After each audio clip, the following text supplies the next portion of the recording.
ასე ქუთაისის მერია სიტყვის თავისუფლების შეზღუდვას ცდილობს. ეს განცხადება თეთრხიძე საპროტესტო აქციაზე შეკრებილებმა გააკეთეს. აქციის მონაწილეები ადგილზე არასამთავრობო ორგანიზაცია ევროპა ჩვენი სახლიას დამფუძნებლის გიაგო კაძის მხარდასაჭერად მივიდნენ. მის სახელზე მერიამ სამართალდარღვევის ოქმი ამოწერა და სასამართლოში გადააგზავნა, რაც პირველ ჯერზე 500 ლარიან ჯარიმას ითვალისწინებს. ჯარიმის ოქმის ამოწერა არასამთავრობო ორგანიზაციის მხრიდან თეთრხიძე გამაფრთხილებელი სტიკერების დაკვრას მოყვა.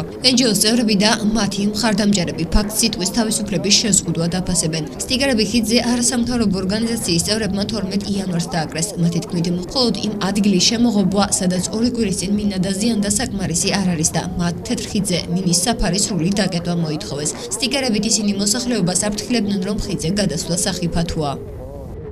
რომ ეს არაფერს შემთხვევაში არ არის დაკავშირებული ამ პროცესებთან, ეს დაკავშირებულია უფრო მეტად სიტყვისა და გამოხატვის თავისუფლებასთან. ცდილობენ რომ აქ გააჩერონ ადამიანები, ვინც რამეზე პროტესტს გამოთქვამს, დღეს 500 ლარი, ხვალ 1000 ლარი და ალბათ მესამე დღეს ალბათ ასე საპატიოსკენ გაისწორებენ ადამიანებს. ვამბობთ რომ ამ პროექტის განხორციელება არ იყო ეფექტის მომტანი ამ ქალაქისათვის და მით უმეტეს თეთრი ხიდისათვის.